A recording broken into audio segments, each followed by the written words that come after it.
Okay, so there was a Russian strike in the Ukrainian city of Poltava. So what are we talking about here?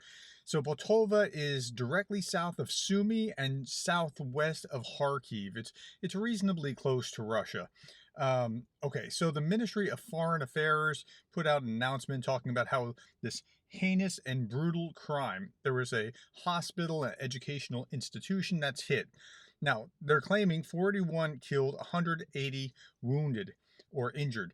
Now, there's more to the story here. I saw the video and I saw from the time the video started and something was smoldering, I saw 4 missiles come in and hit the same place.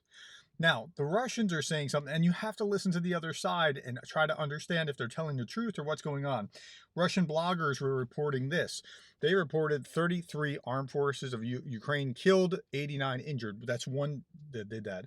They talked about how it was Russian Iskanders landed on personnel of, and they listed a particular brigade of the armed forces of Ukraine. Apparently, what was going on here is that this is a training area, an educational institution. The Ukrainians had military personnel just kind of out in the open at this training area, and there are Russian collaborators that are around, and that's terrible. But and I saw one account that there's over 100 dead, another that there's over 600 dead. I don't know that I would believe those numbers. I would go with the more conservative numbers for now, but they did seem to hit a military formation, not civilian population. I mean, there might be civilian collateral damage, but they were targeting military that were there and assembled in a large group. Not telling you anything that's not public information. If you want more about this, go to Greg Terry's channel. He's getting the information right now. He and I were talking, but he was only confirming what I already read publicly. At Greg Terry Experience, he'll talk more about this in a little bit. But there's a story beyond the story. The meta story here there's 3 things. One, there are collaborators, and the further you move east, like toward Russia, the more likely you are to have collaborators. During the American Revolution, 20% were loyalists. So, I mean, this does happen. So there are people collaborating, and they let Russia know where to strike.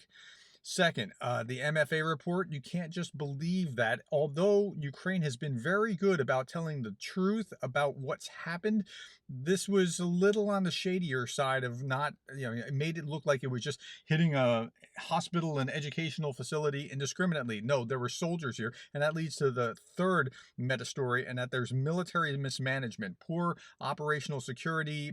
They mismanaged it by having them out in the open, concentrating these people. And so somebody's going to be in trouble there in the military chain for letting that happen. Was it a legitimate hit? It looks like it was. And I hate to say that, but they were at least hitting military folks rather than civilian targets. It's painful, it's terrible, but it's not civilian. And that's legitimate in wartime. And shame on us or the Ukrainian side for allowing them to be grouped together and be seen grouped together. And again, if you want more about this, go to at Greg Terry Experience. He'll be doing one. He's trying to gather all the facts right now, but that's what we know about Poltava at this moment. Thank you for your time, and thank you for being the kind of person that cares about Ukraine.